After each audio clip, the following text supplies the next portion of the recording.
Health రంగంలో state సెక్రటరీగా పనిచేసే హెల్త్ రంగంలో వారు ప్రజారోగ్య వేదిక అడ్వైజర్ కూడా వారిని మాట్లాడవలసిన కోరుతున్నాను. Welcome sir.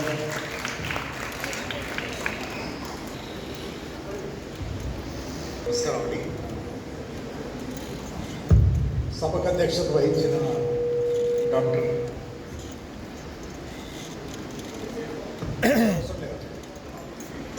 అధ్యక్షత వహించిన డాక్టర్ రమణయ్య గారు, ఈ వేదిక మీద ఉన్నటువంటి పెద్దలు, ముఖ్యంగా డాక్టర్ సుజాతారావు గారు వారి సుదీర్ఘమైన ప్రసంగం ఇచ్చారు.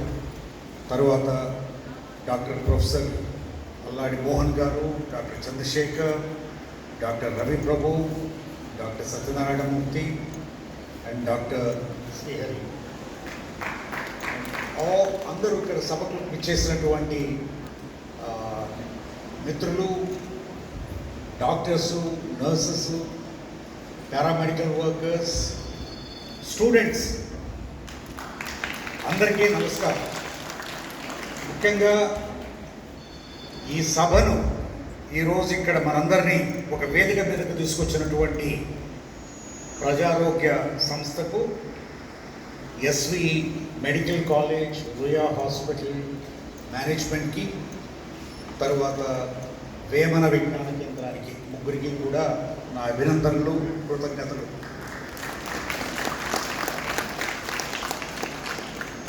ఆదివారం ఉదయం పూట మిమ్మల్ని అందరినీ కూడా విశ్రాంతి తీసుకోకుండా ఇక్కడ తీసుకొచ్చినందుకు ముఖ్యంగా విద్యార్థులందరికీ అభినందనలు. ఇంకొకసారి కంగ్రాచులేషన్స్. పెద్దలు, ఎక్స్పీరియన్స్ ఉన్నటువంటి డాక్టర్లు, తర్వాత అందరికంటే 20 సంవత్సరాల పాటు దేశవ్యాప్తంగా, ప్రపంచవ్యాప్తంగా ఆరోగ్యం గురించి శ్రమించి, కృషించి మార్పు తీసుకురావడానికి ప్రయత్నం చేసిన సుజాతారావు గారు, వారు చేసిన గణనీయమైనటువంటి సేవ, ముఖ్యంగా నాకు తెలుసు, నేను స్టేట్ సెక్రటరీగా ఉన్నప్పుడు వారు గవర్నమెంట్ ఆఫ్ ఇండియాలో సెక్రటరీగా ఉండేవాళ్ళు. వారు ముఖ్యంగా ఆరోగ్య రంగంలో, అది నేషనల్ రూరల్ హెల్త్ మిషన్ ద్వారా కానీ, హెచ్ఐవి ఎయిడ్స్ ప్రివెన్షన్ ద్వారా కానీ వారు చేసిన ఇంపాక్ట్ ఈజ్ లాస్టింగ్ ఇంపాక్ట్. ఈ దేశంలో హెచ్ఐవి ఎయిడ్స్ కంప్లీట్గా ఆల్మోస్ట్ కంటైన్డ్, ఎలిమినేటెడ్. అలాగే infant mortality rate, maternal mortality rate గత 10 సంవత్సరాల్లో, 15 సంవత్సరాల్లో డ్రమాటిక్గా తగ్గిపోయిందంటే వారి కృషి మనందరం కూడా అభినందించవచ్చు. చాలామంది విద్యార్థులు ఉన్నారు కాబట్టి నేను ఎక్కువ సమయం తీసుకోకుండా విద్యార్థులకి, ఇక్కడ ఉన్నటువంటి హెల్త్ ప్రొఫెషనల్స్కి, అలా ఎవరైతే ఉన్నారో వారికి 2-3 విషయాలు క్లుప్తంగా చెప్తాను. నేను 42 సంవత్సరాల క్రితం ఎంబీబీఎస్ పాస్ అయ్యాను. నేను సిఎంసి వెల్లూరులో, ఎప్పుడో అంటే ఈ అందరికంటే ఉన్న వాళ్ళందరికంటే సీనియర్ అనుకుంటారు డాక్టర్గా. 40 సంవత్సరాల క్రితం ఎంఎస్ జనరల్ సర్జరీ చదువుతూ మానేసి ఐఏఎస్లో చేరాను. నేను విద్యార్థులకి 3 విషయాలు చెప్పదలుచుకున్నాను. ఒకటి ఏమిటంటే, మీ అందరూ, మీరు నర్సింగ్ చేసినా, మెడిసిన్ చేస్తున్నా, మీరు పారామెడికల్ స్టూడెంట్స్ అయినా కూడా మీరు చాలా చక్కటి, మంచి, మీ యొక్క జీవితానికే కాకుండా మీ యొక్క తల్లిదండ్రులకి, వాళ్ళ జీవితాలను కూడా సార్థకం చేసేటువంటి ఒక మహోన్నతమైనటువంటి ఎడ్యుకేషన్ సిస్టమ్ని, ప్రొఫెషన్ని మీరు చూస్ చేసుకున్నారు.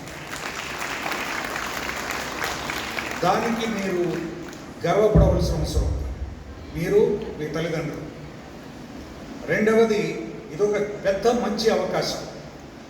ఇది ప్రాణాలకి, ప్రజలకి, వ్యక్తిగత భవిష్యత్తుకి సంబంధించిన విషయం.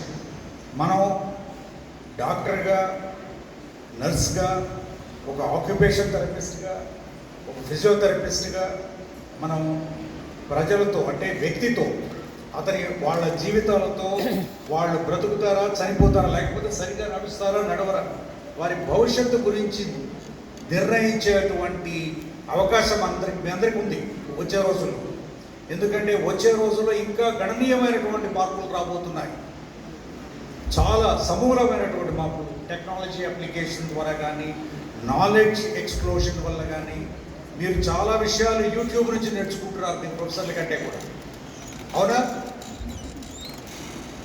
కాబట్టి మీరు ఈ యొక్క టెక్నాలజీ అప్లికేషన్ ద్వారా ఒక చదువు నేర్చుకోవడమే కాకుండా ప్రాక్టికల్ ఎక్స్పీరియన్స్, ముఖ్యంగా నేను స్టూడెంట్స్కి చెప్పేది ఏమిటంటే, మీరు మనుషులతో చేసే వృత్తి కాబట్టి వాళ్ళతో ఎలా మాట్లాడాలి, వాళ్ళని ఏ విధంగా వాళ్ళ మంచి చెడు చూసుకోవాలి, వాళ్ళ యొక్క మూడ్స్ని అర్థం చేసుకోవాలి, తర్వాత క్లినికల్ స్కిల్స్ని ఏ విధంగా నేర్చుకోవాలి, బెడ్ సైడ్ నర్సింగ్ని ఏ విధంగా అభివృద్ధి చేసుకోవాలి. ఇది చాలా చాలా ముఖ్యం. ఎందుకంటే నర్సింగ్ ఎడ్యుకేషన్లో కూడా బెడ్ సైడ్ ట్రైనింగ్ తగ్గిపోతుంది. ముఖ్యంగా జిఎన్ఎం నుంచి బిఎస్సి నర్సింగ్కి ట్రాన్సిషన్లో ఆ కరిక్యులం మార్పులో ఈ యొక్క ఏదైతే మెడికల్ స్టూడెంట్స్కి ఏ విధంగా వాళ్ళ క్లినికల్ ఎక్స్పీరియన్సు, పేషెంట్ ఎక్స్పీరియన్స్ తగ్గిపోతుందో, అందుకని మెడికల్ స్టూడెంట్లు కూడా నేను మనవి చేసేది ఏమిటంటే, మీరు పుస్తకాల నుంచి కానీ ఇంటర్నెట్ నుంచి కానీ నేర్చుకునే దానికంటే కూడా ప్రాక్టికల్గా బెడ్ సైడ్ దగ్గర నేను 45 సంవత్సరాల క్రితం నేర్చుకున్నది ఇప్పటికి కూడా గుర్తుంది. ఎందుకంటే మా ప్రొఫెసర్స్ మా చేతులు పట్టుకుని మాకు నేర్పించేవాడు. ఈరోజు ఎలా ట్రైనింగ్ ఎలా ఉందో నాకు తెలియదు, కానీ టీచర్సు ప్రొఫెసర్సు కూడా ఇంట్రెస్ట్ తీసుకోవాల్సిన అవసరం ఉంది. కాబట్టి మీ అందరికీ నేను చెప్పే మనవి ఏమిటంటే, జీవితంలో సక్సెస్ కావాలంటే డబ్బు ఒక్కటే కాదు, హెల్త్ ఇది బిజినెస్ కింద, వ్యాపారం కింద మార్చుకోవాలి అంటే మీరంతా ఇంత కష్టపడి చదువుకోవాల్సిన అవసరం లేదు. మీరు ఇది ప్రజా సంక్షేమం గురించి, సమాజం మంచి గురించి, సమాజ భవిష్యత్తు గురించి కృషి చేయాలి అనుకునే వృత్తి మీరు ఎంచుకున్నారు. కాబట్టి మీ భవిష్యత్తు మీ మీద ఉంది. కాబట్టి అవకాశాన్ని మీరు సద్వినియోగం చేసుకోండి. ఈ యొక్క అవకాశాన్ని మీ ప్రొఫెసర్స్ని, మీ టీచర్స్ని, మీ యొక్క ఫ్యాకల్టీని, ఎవరైతే మీ మిత్రుల్ని, మీ సీనియర్స్ని అందరినీ కూడా ప్రతి వారి దగ్గర కూడా నేర్చుకోవచ్చు. నేను ప్రతి వారి దగ్గర నా జీవితంలో నేర్చుకున్నాను, నా కొలీగ్స్ కానీ, నా జూనియర్స్ కానీ, నా సీనియర్స్ కానీ, ఎందుకంటే ప్రతి వాళ్ళలో మంచి ఉంటుంది. కాబట్టి రెండవది ఏమిటంటే క్రమశిక్షణ, డిసిప్లిన్. జీవితంలో డిసిప్లిన్ అనేది చాలా ముఖ్యం. మీరు కొంతమంది బయటకు వెళ్తున్నారు, కొంతమంది వస్తున్నారు, ఇక్కడ పెద్దలు మాట్లాడుతూ ఉంటే, కాబట్టి కొంచెం అంటే ఇది కష్టం. కానీ ఎందుకంటే ఆదివారం పూట ఉదయం కాలం సేపు మీకు బ్రేక్ఫాస్ట్ ఇచ్చారో లేదో కూడా తెలియదు నాకు, మిమ్మల్ని అందరూ ఇక్కడ తీసుకొచ్చారు కాబట్టి ఇది రెండో విషయం. కాబట్టి డిసిప్లిన్ ఇన్ లైఫ్. అండ్ ఏదో మేము చెప్పే దాంట్లో కొంత మంచి ఉండొచ్చు, కొంత ఉపయోగకరమైన ఉండొచ్చు, కాకపోవచ్చు. కానీ ఇవి కొంత ఆలోచించవలసిన అవసరం అయితే మాత్రం ఉంది. రెండు, నేను హెల్త్ ప్రొఫెషనల్స్కి, ఎవరైతే డాక్టర్సు, నర్సెస్, పారామెడికల్ వర్కర్స్ ఇక్కడ ఉన్నారో వాళ్ళకి 2-3 విషయాలు చెప్పదలుచుకున్నాను. ఒకటి ఏమిటంటే, ఈ చాలా విషయాలు చెప్పారు మొత్తం మేడం కానీ, అంతకుముందు మాట్లాడిన డాక్టర్లు కానీ. ఇవి ఒక challenging times, both opportunity and also ఒక విధంగా సినిసిజం. అంటే ఇది నేను మొన్న విజయవాడ, గుంటూరు వెళ్తే అక్కడి నుంచి కారులో వెళ్తుంటే ఎక్కడ చూసినా బోర్డులు, పెద్ద పెద్ద హోర్డింగ్స్, అన్ని హోర్డింగ్స్ కూడా ఆసుపత్రుల గురించి, డాక్టర్ల గురించి. అంటే ఇక్కడ వేరే బిజినెస్ లేదు. వేరే బిజినెస్ కంటే మామూలుగా ఏదైనా ఇదిగో మా హోటల్కి రండి, లేకపోతేనేమో ఇక్కడ మాకు మంచి భోజనం ఉంది రండి అని చూస్తాం మనం.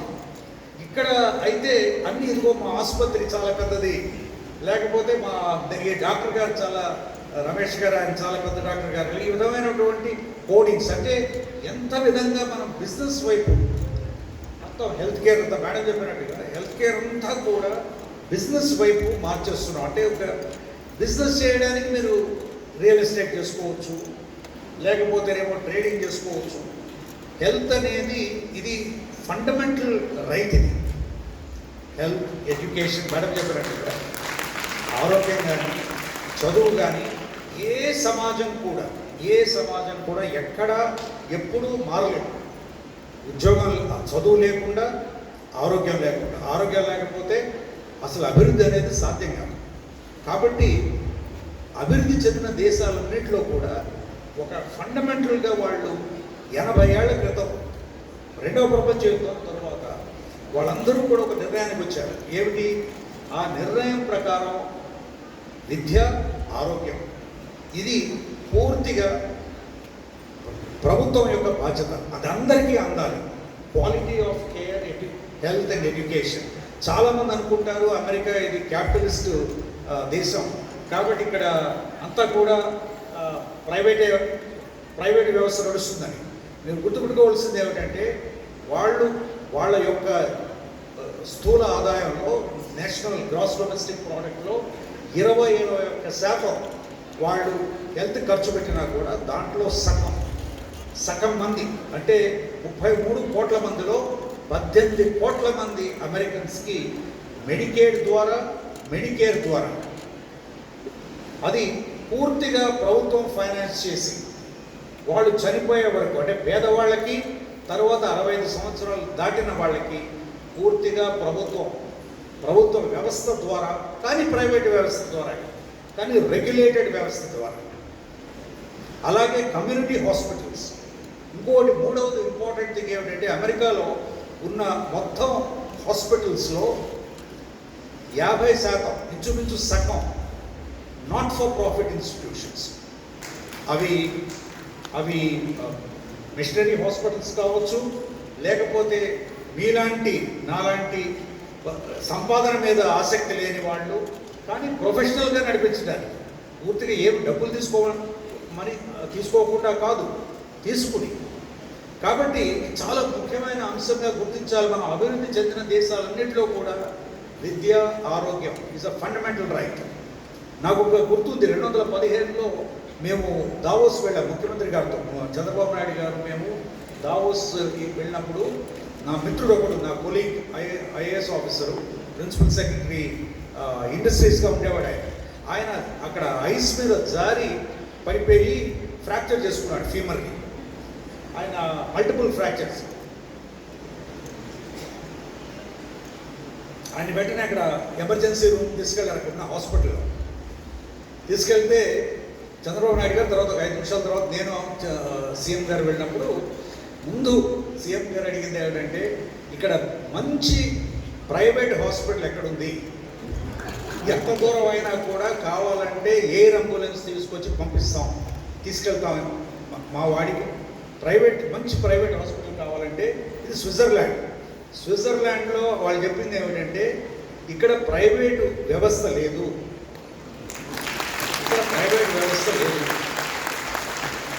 మా ఆసుపత్రి కంటే మెరుగైన ఆసుపత్రి ఎక్కడా ప్రపంచంలో ఉండకపోవచ్చు. ఎందుకంటే ఇటువంటి జబ్బులకి ఫ్రాక్చర్లు, అది స్కీయింగ్ ప్లేస్, ఐస్ మీద స్కేట్ చేస్తారు. స్కీయింగ్ ప్లేస్లో రోజుకి 8 నుంచి 12 వరకు ఇట్లాంటి ఆపరేషన్ చేస్తాం మేము రోజుకి. కాబట్టి ఇంతకంటే ఎక్స్పీరియన్స్ ఉన్నది. ఆయన ఆ రోజు రాత్రి ఆపరేషన్ చేశారు, రెండో రోజు ఉదయం కల్లా కూడా నడిపించేశారు. అంటే just giving you an example of our own mind set and what can be done. Excellence అల్టిమేట్గా హాస్పిటల్ మేనేజ్మెంట్లో, particularly public hospital management, tertiary hospital, advanced care hospital management కంప్లీట్గా డీసెంట్రలైజ్ చేయాలి. వాళ్ళకి అటానమీ ఇవ్వాలి, వాళ్ళకి రెస్పాన్సిబిలిటీ, మేడం చెప్పినట్టుగా రెస్పాన్సిబిలిటీతో పాటు accountability ఇవ్వాలి, ఫైనాన్సెస్ ఇవ్వాలి, మ్యాన్ పవర్ రిసోర్సెస్ ఇవ్వాలి, వాళ్ళకి ఫ్రీడమ్ ఇవ్వాలి, అండ్ వాళ్ళని అకౌంట్ చేయాలి. ఎవరు? ప్రజలు, ప్రభుత్వం కూడా. సో ఇది చాలా ముఖ్యమైనటువంటి టెర్షరీ హెల్త్ కేర్లో. Unless we decentralise authority and accountability, ఇప్పుడు ఎవ్రీథింగ్ ఈజ్ సెంట్రలైజ్డ్. దానికి ముఖ్యమంత్రి గారు నిర్ణయం తీసుకోవాలి, తర్వాత డిఎంఈ గారు ప్రతిదానికి డిఎంఈ గారికి రావాలి. ఇక్కడ నేను 500 రూపాయలు కంటే ఎక్కువ ఖర్చు పెట్టడానికి లేదు. ఇక్కడేమో క్లర్క్లు ఏం చెప్తారంటే వీళ్ళకి హాస్పిటల్ డెవలప్మెంట్ ఫండ్ సార్ మీరు ఖర్చు పెడితే ఆయన సస్పెండ్ అయిపోయాడు, లేకపోతే ఆయన మీద యాక్షన్ తీసుకున్నారు, ఎందుకు సార్ మనకు అనవసరం కదా అని హాస్పిటల్ డెవలప్మెంట్ ఫండ్స్ ఒక్కో దగ్గర 10 కోట్లు ఉంటాయి, ఖర్చు పెట్టరు. భయం అన్నమాట, ఎందుకు ఏమవుతుందో మాకు, ఎందుకు రెస్పాన్సిబిలిటీ. సో మనకి ట్రస్ట్ లేకుండా, అంటే దృష్టి దేని మీద మనకు అవసరం అనే అంశం మీద లేకుండా పనిచేస్తున్నాం. రెండవది ఏమిటంటే మనం వీఆర్ అంటే ఒక మిక్స్డ్ ఛాలెంజెస్. మేడం చెప్పినట్టుగా ఇప్పుడు మనం అటు అభివృద్ధి చెందని దేశము కాదు, ఇటు అభివృద్ధి చెందని దేశము కాదు. అభివృద్ధి చెందని దేశాలు ఏదైతే ఇదివరకు అండర్ డెవలప్డ్ కంట్రీస్ అన్నారు, తర్వాత ఏమో ఎమర్జింగ్ ఎకానమీస్ అంటున్నారు, ఇప్పుడేమో యాస్పిరేషనల్ కంట్రీస్ అంటున్నారు. అంటే కానీ పరిస్థితుల్లో మార్పు లేదు, టెర్మినాలజీలో మాత్రం మార్పు వచ్చింది. కాబట్టి ఒక అంశం నేను చెప్పదలుచుకున్నది ఏంటంటే we are facing this double jeopardy of communicable diseases and non communicable diseases. ఇదివరకు ఉన్నటువంటి ఇన్ఫెక్షన్స్ డిసీజెస్ ఇవన్నీ ఉన్నాయి, కొత్త డిసీజెస్ వస్తున్నాయి, లైఫ్ స్టైల్ పెరిగిపోతుంది. మేడం చెప్పినట్టుగా again the priority to primary health care is not, అది ఇంకా మనకి పూర్తిగా మనం మాట్లాడుతూ ఉన్నాం. ముఖ్యంగా నేను స్టూడెంట్స్కి చెప్పదలుచుకున్నది ఏమిటంటే ఈ యొక్క ప్రివెంటివ్ ప్రమోటివ్ హెల్త్ కేర్ మీద నేను నేర్చుకున్నదంతా కూడా మెడికల్ కాలేజ్లో మా సిఎంసిలో ప్రతి సంవత్సరం ఫస్ట్ ఇయర్ నుంచి 5th ఇయర్ వరకు సంవత్సరం 3 వారాల పాటు మేము గ్రామాల్లో ఉండేవాళ్ళం. గ్రామంలో ఉండి కుటుంబంలో socio economic survey, health survey చేసి ఆ కుటుంబాలనే 5 సంవత్సరాల పాటు ఫాలోఅప్ చేసి, అంటే అసలు గ్రామీణ వ్యవస్థలో అక్కడ ఉన్నటువంటి ఆర్థిక సాంఘిక సమస్యల వలన ఆరోగ్య సమస్యలు ఎలా వస్తున్నాయి, ఆరోగ్యాన్ని ఎలా పెంపొందించాలి, the promotion of health care, good life style, అలాగే ఎలా ప్రివెంట్ చేయాలి vector borne diseases, water borne diseases, food borne diseases, communicable leprosy, tuberculosis, ఇవన్నీ కూడా ఎలా తగ్గించాలని ఈ అంశాల గురించి నేను ప్రత్యక్షంగా నేర్చుకున్నాను. మన దేశంలో కావాల్సింది పిహెచ్సిస్లో ముఖ్యంగా ఇప్పుడు ఫ్యామిలీ ఫిజిషియన్స్. అంటే ఎవరైతే చెప్పారు, మేడం హైలైట్ చేశారు, ఏదైతే నేషనల్ హెల్త్ సర్వీస్ యునైటెడ్ కింగ్డమ్లో ఉందో అటువంటి వ్యవస్థ మనం ఏర్పాటు చేసుకోవాల్సిన అవసరం ఉంది. ఇది ఒక విధంగా దురదృష్టకరం ఏమిటంటే 1948లో National Health Service United Kingdom వాళ్ళు మొదలు పెడితే ఈరోజు 2025లో మనం రివర్స్ గేర్లో వెనక్కి వెళ్ళిపోతున్నాం. ఇవన్నీ కూడా డిస్మాంటిల్ చేసి ఏ విధంగా వీటిని ప్రైవేటైజ్ చేయాలి అనే ఉద్దేశం. There is a role for private sector. ఉన్నారు ఐఎంఏ నుంచి నేను 2 మాటలు చెప్పదలుచుకున్నాను. ప్రొఫెషనల్స్ ఎవరైతే ఉన్నారో వాళ్ళు చాలా ఇంపార్టెంట్ రోల్ ప్లే చేయవలసిన అవసరం ఉంది. నేను ఒక విధంగా ఆరోగ్య వ్యవస్థ అస్తవ్యస్తంగా ఉందంటే మనందరం కలిసికట్టుగా, రాజకీయ నాయకులు సరిగ్గా వాళ్ళు పనిచేయలేదు, లేదా ప్రభుత్వాలు వాళ్ళు డబ్బులు ఇవ్వడం లేదు, వాళ్ళు ప్రభుత్వం సరిగ్గా సక్రమంగా పనిచేయడం లేదు, అవన్నీ కరెక్టే, కాదనడం లేదు. కానీ ప్రొఫెషనల్స్గా మనం ఏం చేసాం?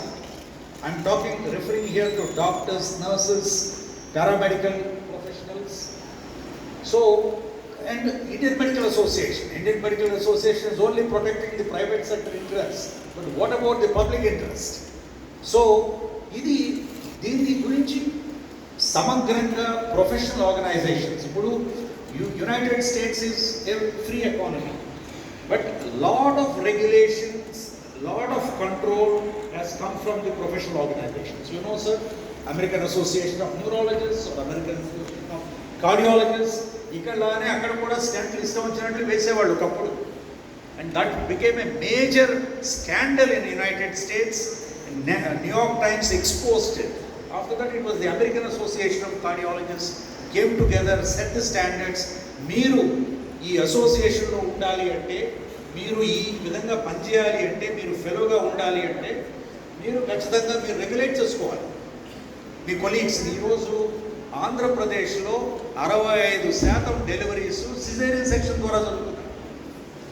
ముఖ్యంగా కృష్ణా, గుంటూరులో అయితే 80% వాళ్ళు ముందే నక్షత్రాలను నిర్ణయించి ఈ పలానా నక్షత్రం ప్రకారం డెలివరీ సిజేరియన్ చేస్తామమ్మా, మీకు 5:30 అయితే బాగుంటుంది, అది భవిష్యత్తు చాలా బాగుంటుంది, అబ్బాయి డాక్టర్ అయ్యి ఆయన క్యాపిటేషన్ ఫీ కట్టి సొంత ఆసుపత్రి మొదలు పెడతాడు అని. కాబట్టి ఇది ఎవరు రెగ్యులేట్ చేయాలి? ఇది మనం doctor can always say there was a reason why I have done caesarean section. This is what obstetricians and gynecologists, the FOGSI must come forward and they must say this cannot be done. There must be some standards, there must be some monitoring. So it is self-monitoring. Professionals self-monitoring చేసుకోవాల్సిన అవసరం చాలా ఉంది. తర్వాత ఇక్కడ mixed group ఉన్నారు కాబట్టి ఒక విషయం చెప్పదలుచుకున్నాను నేను. ముఖ్యంగా డాక్టర్స్, నర్సెస్ యొక్క హైరార్కియల్ రిలేషన్షిప్, ఇది దిస్ రిఫ్లెక్ట్స్ అవర్ ఓల్డ్, మన పాత పితృత్వ ప్యాట్రియార్కల్ మైండ్ సెట్. నేను నేర్చుకున్నది మా సిఎంసిలో the complete system of nursing care is parallel to that of the medical education. Completely, there's a nursing director, there's a nursing superintendent, there's a nursing principal of the college, and the ward is under the control of the nurses, and the doctor is treating the patient, or the same thing with the operation theatre. This mutuality supplement ఎంత hospital అయినా health care, it is the nursing care that determines the quality of health care. Undoubtedly is the nursing care. So they play an extremely important role. Similarly occupation therapist, there will be more need for occupation therapist, physiotherapist వచ్చే రోజుల్లో. ఎందుకంటే మనకి పెద్ద demographic shift జరుగుతుంది. Our fertility rate బాగా తగ్గిపోయింది, మనం ఎక్కువ సంవత్సరాలు బ్రతుకుతున్నాం, 60-70 ఏళ్ళు వచ్చినా కూడా ఆరోగ్యంగా ఉంటున్నాం. ఇంచుమించు వచ్చే 2050కి వచ్చే 25 సంవత్సరాల్లో 25% మంది జనాభా ఆంధ్ర రాష్ట్రంలో 60 సంవత్సరాల పైన వాళ్ళే ఉంటారు. వాళ్ళకి కావలసినటువంటి జెరియాట్రిక్ కేర్, వారికి కావలసినటువంటి rehabilitation, dementia care, palliative care, ఇవన్నీ కూడా మీరు డిమాండ్ చేయవలసిన అవసరం ఉంది. హాస్పిటల్స్లో కొత్త కోర్సెస్ మొదలు పెట్టవలసిన అవసరం ఉందని నేను భావిస్తున్నాను. తర్వాత సివిల్ సొసైటీ, నేను ముఖ్యంగా ఎన్జిఓస్ ఎవరైతే హెల్త్ కేర్లో పనిచేస్తున్నారో ప్రజారోగ్య సంస్థ లాంటి వారికి అభినందనలు తెలియజేస్తున్నాను. ఎందుకంటే కనీసం రమణయ్య గారు, కామేశ్వరరావు గారు, వారి మిత్రులందరూ ఇది మేము ఏవైనా చేయాలి, అది మార్పు తీసుకురావాలి, ప్రజల్లో చైతన్యం తీసుకురావాలి అని వారు కృషి చేస్తున్నారు. ఈ కృషికి మనందరం కూడా దోహదం చేయాల్సిన అవసరం ఉంది. ప్రొఫెషనల్ ఆర్గనైజేషన్స్ ఇక్కడ రూమ్లో ఉన్న వాళ్ళే కాదు, బయట ఉన్నవాళ్ళు మొత్తం 6 కోట్ల మంది ఆంధ్రులు, మొత్తం 145 కోట్ల భారతీయులు కాకపోయినా కూడా కనీసం ఎవరైతే ఈ రాష్ట్రంలో ఉన్నారో వాళ్ళు మేల్కోవాల్సిన అవసరం ఉంది. ఎందుకంటే ప్రభుత్వాలు, పాలసీలు ప్రజల స్పందన బట్టి, ప్రజలు ఏ విధంగా స్పందిస్తారు అనే ఆలోచన బట్టి వాళ్ళు పాలసీలు, ప్రోగ్రామ్స్, ప్రయారిటీస్ నిర్ణయిస్తారు. కాబట్టి ఆ నిర్ణయం చేయాలి అంటే ప్రజల వాయిస్ ఏమిటి, ముఖ్యంగా మన కల్చర్లో, మన సాంస్కృతిక వ్యవస్థలో మనం ఎప్పుడూ కూడా చదువు అనేది అందరికీ అందాలి అనేది మన సంస్కృతి కాదు. కొందరికి మాత్రమే మనం ఈ గత 150 సంవత్సరాల నుంచే చదువు అందరికీ అందజేస్తున్నాం. ఆరోగ్యం అందరికీ అందాలి అనేది అసలు ఎప్పుడు మన సంస్కృతి వ్యవస్థలో లేదు.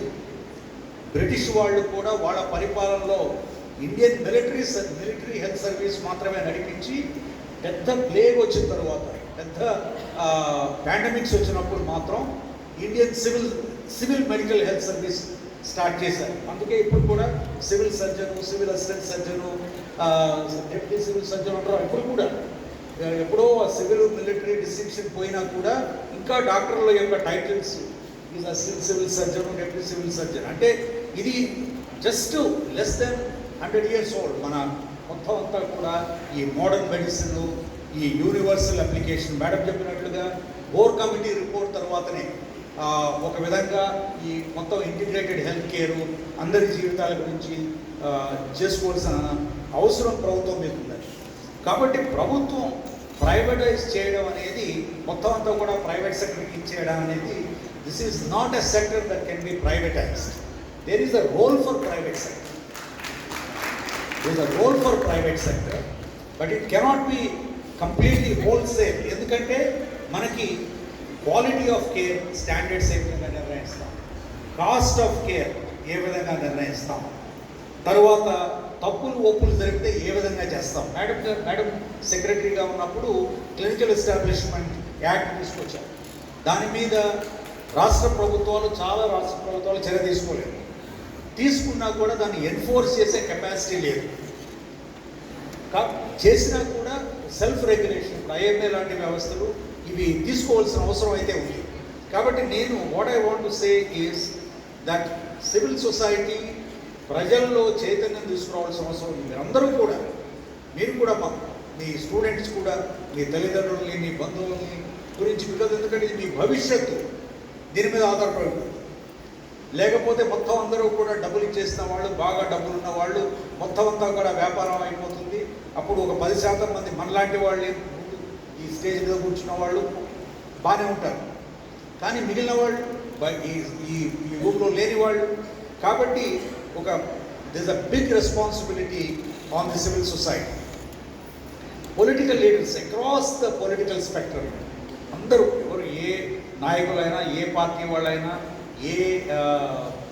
ఏ అఫిలియేషన్ అయినా, మీరు లెఫ్ట్ అయినా రైట్ అయినా, ఈ యొక్క లెంగ్టన్లా ఇది రైట్ ఉంది, it's like A right wing రైట్కి కాబట్టి, బట్ ఇట్స్ కాబట్టి రైట్ అయినా కూడా ఇంపార్టెంట్ మ్యాటర్ ఏమిటంటే అండి, మీరందరూ కూడా health is a fundamental human right.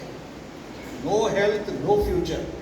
All other fundamental rights are only because right to life is already a fundamental right. So life cannot be a half life, it cannot be a quarter life, it cannot be 10% life, it has to be a full life. Full life ఎప్పుడు మనం ఆరోగ్యంగా ఉన్నప్పుడే మనం full life, చదువుకున్నప్పుడు, కాన్షియస్గా ఉన్నప్పుడు, అవేర్గా ఉన్నప్పుడు. కాబట్టి దిస్ ఫండమెంటల్ రైట్ అనేది ఏ రాజకీయ పార్టీ మేము ఆరోగ్యానికి మాకు డబ్బులు లేవనో, లేకపోతే ఆరోగ్యం గురించి మాకు శ్రద్ధ లేదనో, లేకపోతే ఫండమెంటల్ రైట్గా వాళ్ళు యాక్సెప్ట్ చేయరు, అటువంటి రాజకీయ పార్టీకి ప్రజలెవరూ ఓట్లు వేయకూడదు. ఇది ప్రజాస్వామ్య వ్యవస్థలో ప్రజలు నిర్ణయించాలి రాజులు ఎవరు పరిపాలిస్తారనేది. పరిపాలించే వాళ్ళు ప్రజల్ని నిర్ణయించేది ప్రజాస్వామ్యం ఎలా అవుతుంది, నియంతృత్వం అవుతుంది, లేకపోతే రాజరిక వ్యవస్థ అవుతుంది. కాబట్టి ప్రజలు నిర్ణయించే వ్యవస్థ కాబట్టి, ప్రజలు ఆరోగ్యం అవసరం కాబట్టి ఖచ్చితంగా ప్రతి రాజకీయ పార్టీ కూడా ఇది నా నిర్ణయం అనేది ఇది కొన్ని ముఖ్యమైన అంశాల మీద ఆరోగ్యం అనేది ఇది హ్యూమన్ రైట్, ఇది ప్రతి వ్యక్తికి అందవలసినటువంటి హక్కు, ఇది ఆరోగ్య పరిరక్షణ హక్కు అనేది ప్రజల్లోకి తీసుకువెళ్ళవలసిన అవసరం ఉంది. దీనికి మీడియా మిత్రులు ఇక్కడ ఉంటే వారికి నా మనవి ఏమిటంటే, మీ పాత్ర చాలా పెద్దది, చాలా పెద్దది. మీడియా మిత్రులు దయచేసి మీరు ప్రజల్లోకి ఈ అంశాన్ని తీసుకువెళ్ళవలసిన అవసరం ఉంది. మీడియాలో నేను చూస్తేనేమో కొన్ని టెలివిజన్ కార్యక్రమాల్లో మేడం సైంటిఫిక్ టెంపర్ గురించి మాట్లాడారు, బాగుంది. కానీ కార్యక్రమం మీద ఎప్పుడూ కూడా నేను ఈ పబ్లిక్ హెల్త్ మీద, ఈ యొక్క అవేర్నెస్ క్రియేషన్ మీద, ప్రివెన్షన్ మీద, హెల్త్ ప్రమోషన్ మీద ఏ టెలివిజన్ కార్యక్రమాలు ఒక్కొక్క డాక్టర్ గారు వచ్చి ఆయన గురించి ఆయన చెప్పుకోవడము, లేకపోతే ఈ హెర్బల్ మెడిసిన్స్ గురించి చెప్పుకోవడము, లేకపోతే న్యాచురోపతికి రండి అని చెప్పడము, లేకపోతే మా ఆసుపత్రి చాలా బాగుంటుందని చెప్పడము, దాని మీద అవన్నీ advertisements. Actually medical council rules ప్రకారం, అంటే the basic fundamental Hippocratic oath, the foundation, you cannot market your self. So కానీ ఇది మొత్తం కూడా వ్యాపార వ్యవస్థ కాబట్టి, వ్యాపార వ్యవస్థలో ఏమైనా అమ్మొచ్చు కాబట్టి అమ్ముతున్నారు, బాగానే ఉంది. కానీ ఓ బ్యాలెన్స్ ఉండాలి కదా. అది న్యూస్ ఆర్గనైజేషన్స్, టెలివిజన్ ఛానల్స్, ఎవరైనా కావచ్చు. కాబట్టి ఇది నేను ముఖ్యంగా మనవి చేసేది ఏమిటంటే ప్రజల్లో ఈ విషయాల గురించి తెలియజెప్పవలసిన అవసరం ఉంది. చివరిసారిగా ప్రభుత్వ బాధ్యత, చివరికి అందరూ కూడా ప్రజలు ఎన్నుకున్నటువంటి ప్రభుత్వాలు కాబట్టి, ఇది ప్రజాస్వామ్యం కాబట్టి, ప్రజల కోసం పనిచేయవలసిన ప్రభుత్వం కాబట్టి, పనిచేస్తున్నారో లేదా అనేది వేరే విషయం, చేయవలసిన ప్రభుత్వం కాబట్టి ఖచ్చితంగా ప్రభుత్వాలు వారు తీసుకునే నిర్ణయాలు ప్రజల మంచి కోసం చేయవలసిన అవసరం ఉంది. ఒకటి, వారి ఈ యొక్క ప్రభుత్వ వ్యవస్థని పెంపొందించవలసిన అవసరం ఉంది. దానికి కావాల్సినటువంటి సిబ్బంది, డాక్టర్లు కావచ్చు, నర్సెస్ కావచ్చు, పారామెడికల్ సిబ్బంది కావచ్చు, వాళ్ళందరినీ కూడా సమకూర్చవలసిన అవసరం ఉంది. బడ్జెట్ ఇవ్వాల్సిన అవసరం ఉంది. బడ్జెట్ డబ్బు లేదు అంటే మీరు అనవసరమైన ప్రాజెక్టులు కట్టడం మానేస్తున్నారా? కొత్త ప్రాజెక్టులు మొదలు పెడుతున్నారు కదా, 80,000 కోట్లు, లక్ష కోట్లు అంటే రూపాయలు. 1,00,000 కోట్లలో మీరు 1000 కోట్లు ఈ ఆసుపత్రికి ఇస్తే ఈ ఆసుపత్రి వ్యవహారం మారిపోతుంది, తీరు మారిపోతుంది. కాబట్టి దీనికి అలాగే డాక్టర్ మేనేజ్మెంట్ కూడా మీరు మీ యొక్క పరిధిలో మీరు ప్రొజెక్ట్ చేయవలసిన అవసరం ఉంది.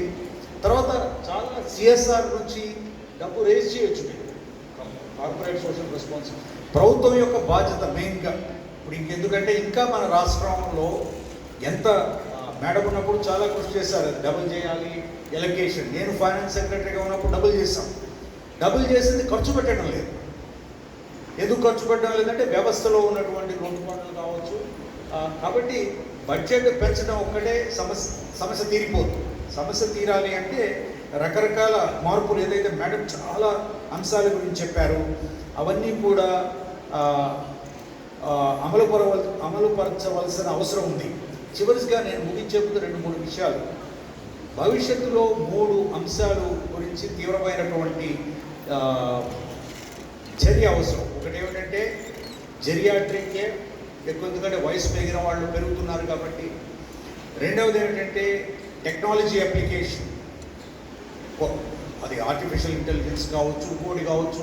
ఊరికే మాటలు చెప్పడమే కాదు, దీనివలన చాలా విషయాలు. తర్వాత ఒక fundamental restructuring of medical education is in a deep crisis in our country. మనం మెడికల్ ఎడ్యుకేషన్ ఏ పరిస్థితికి వెళ్తుందంటే ఇంచుమించు ఇంజనీరింగ్ ఎడ్యుకేషన్ ఏ పరిస్థితిలోకి వచ్చిందో అదే పరిస్థితికి వెళ్తుంది. ఆంధ్ర రాష్ట్రంలో 1,80,000 సీట్లు ఉన్నాయి ఇంజనీరింగ్ ప్రతి సంవత్సరం. పాలిటెక్నిక్లో 80,000 ఉన్నాయి, ఐటీఐలో 60,000. అంటే అన్నీ కలుపుకుంటే ఇంచుమించు 3 లక్షలు పైచిలుకు. 3 లక్షల పైచిలుకులో నేను ప్రభుత్వంలో పనిచేస్తున్నప్పుడు 2019లో మేము పోలీస్ కానిస్టేబుల్స్ 315 ఎన్నో పైచిలుకు పోస్టులకి నోటిఫికేషన్ ఇస్తే 2 లక్షల అప్లికేషన్లు వచ్చాయి. 2 లక్షల్లో 1,00,000 అప్లికేషన్లు ఇంజనీర్, 1,00,000 అప్లికేషన్ ఇంజనీర్. కనీసం ఒక 10% మంది ఇంజనీర్లు మాత్రమే ఈ రాష్ట్రంలో తయారయ్యేవాళ్ళు. వాళ్ళ మీద కొన్ని కోట్లు ఖర్చు పెడుతున్నాం ఫీ రియంబర్స్మెంట్ స్కీమ్ కింద ఈ ప్రభుత్వాలు. ఆ ఫీ రియంబర్స్మెంట్ అంతా ఆసుపత్రులకు ఇస్తే ఆసుపత్రులు చాలా బ్రహ్మాండంగా ఉంటాయి. ఆ డైరెక్షన్లో ఇంజనీరింగ్ ఎడ్యుకేషన్ ఏ విధంగా కంప్లీట్గా మెసప్ చేశామో మెడికల్ ఎడ్యుకేషన్ కూడా అదే పరిస్థితిలో వెళ్తోంది. ఇంకా మెడికల్ కాలేజ్, ఇంకొక మెడికల్ కాలేజ్, ఊరికొక మెడికల్ కాలేజ్, తర్వాత కాన్స్టిట్యున్సీకి ఒక మెడికల్ కాలేజ్ అంటున్నారు. కనీసం ఒకటి లేకపోతే మెడికల్ కాలేజ్ లేకపోతే మా కాన్స్టిట్యున్సీ ఏమిటండి అంటున్నారు ఎమ్మెల్యే. ఎందుకు మెడికల్ కాలేజ్ అంటే దానికి 200-300 కోట్ల రూపాయల కాంట్రాక్టు, ఆ కట్టడంలో దాంట్లో వచ్చే కమిషన్లు, అంతేగాని ప్రజల ఉపయోగం గురించి కాదు. దాంట్లో ప్రైవేట్, మేడం చెప్పినట్లుగా ప్రైవేట్ వ్యవస్థ వాళ్ళు వచ్చి మళ్ళీ క్యాపిటేషన్ ఫీజు, ఒక ఎండి సీట్ కోసం 3 కోట్లు 5 కోట్ల రూపాయలు పే చేస్తున్నారంటే వాళ్ళు ఏం చదువు నేర్చుకుంటున్నారు, వాళ్ళకి ఏం తెలివితేటలు ఉన్నాయి. ఈరోజు పీజీ నీట్లో 0 మార్కులు వచ్చినా కూడా మీరు ఎండి జనరల్ మెడిసిన్ లేదా డిఎం కార్డియాలజీ తీసుకోవచ్చు. కాబట్టి ఏం నేర్చుకుంటారు? వాళ్ళ చేతుల్లో మీ హృదయాలని వాళ్ళ చేతికి అప్పచెప్తారా ఇటువంటి కార్డియాలజిస్ట్కి?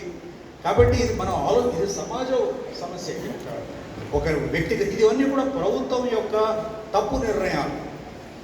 దీన్ని ఎవరు కూడా ఖండించడం లేదు. రాజకీయ పార్టీలు కానీ, అపోజిషన్లో ఉన్నవాళ్ళు కానీ, సివిల్ సొసైటీ ఆర్గనైజేషన్స్ కానీ, ప్రొఫెషనల్స్ కానీ, ఆర్గనైజ్డ్ ఐఎంఏ లాంటి వాళ్ళు కానీ. కాబట్టి ఇది ఒక సమూలమైనటువంటి మార్పు రావాల్సిన అవకాశం ఉంది ఇప్పుడు.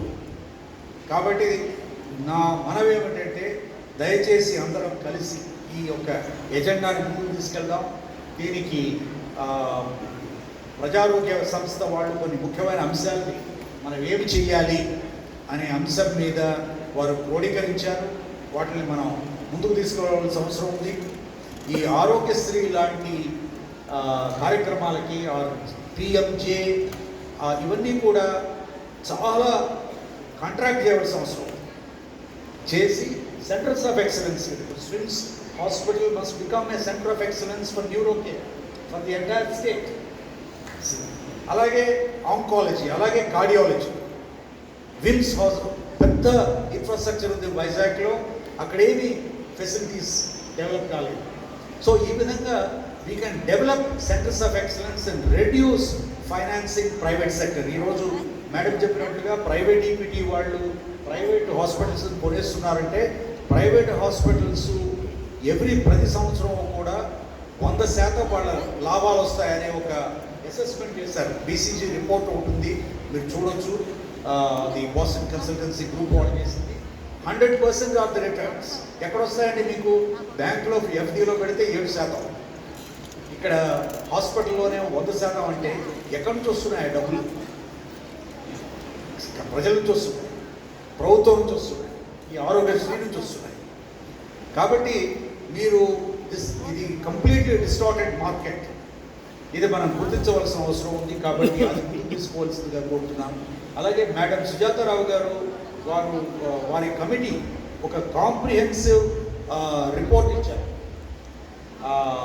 2019లో. ఆంధ్ర రాష్ట్రంలో వైద్య ఆరోగ్య సర్వీసెస్ని ఏ విధంగా సమూలంగా మార్పు తీసుకురావచ్చు. వారు రిపోర్ట్ అయితే ఇచ్చారు, కానీ దాన్ని పూర్తి ఇంప్లిమెంట్ చేయలేదు. అది ఇంప్లిమెంట్ చేస్తే చాలు. మీరు అది పూర్తిగా ఇంప్లిమెంట్ చేస్తే మీరందరూ కూడా రిపోర్ట్ని కూడా ఇంప్లిమెంట్ చేయాలి. అది ఒక ప్రభుత్వానికి సంబంధించింది కాదు, ఒక పార్టీకి సంబంధించింది కాదు, అది ప్రజలకు సంబంధించినటువంటి రిపోర్టు. దాని గురించి కూడా మీరందరూ కూడా కృషి చేయవలసిందిగా కోరుతున్నాను. నేను చివరిసారిగా నాకు ఈ అవకాశాన్ని ఇచ్చిన ముఖ్యంగా ఆర్గనైజర్స్కి, ఈ హాస్పిటల్ ఎస్పీ హాస్పిటల్ వారికి, మన ప్రజారోగ్య సంస్థకు, వేమన విజ్ఞాన కేంద్రానికి, మీ అందరికీ కూడా నా మాటలు విన్నందుకు, ముఖ్యంగా పాపం ఆకలేస్తున్నా కూడా ఈ మాటలు విన్నందుకు మీ అందరికీ కూడా నమస్తే.